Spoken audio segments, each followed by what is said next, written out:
শিক্ষকদের ওপর হাত তোলা হয়েছে, পুলিশ অত্যাচার করেছে, মেরেছে। তো ব্রাত্য বসু শিক্ষামন্ত্রী তিনি বলেছেন যে তারা সেখানে গেছেন কেন, কারণ যেখানে মমতা ব্যানার্জি বলেছে 2 মাসের মধ্যে চাকরি দেওয়া হবে, মমতা ব্যানার্জিকে কেন তারা বিশ্বাস করলো না, কি বলবেন?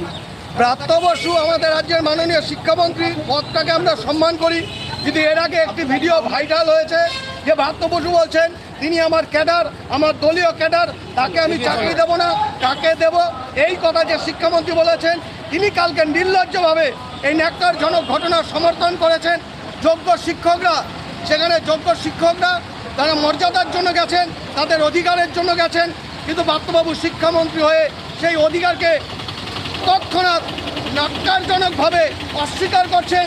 দায়িত্বশীল শিক্ষামন্ত্রীর ভূমিকা তিনি পালন করেনি, আর এই শিক্ষক নিগ্রহকে তিনি পরোক্ষভাবে সমর্থন করেছেন। আমার মনে হয় এই ঘটনা আমাদের শিক্ষা জগতের কলঙ্ক। আমরা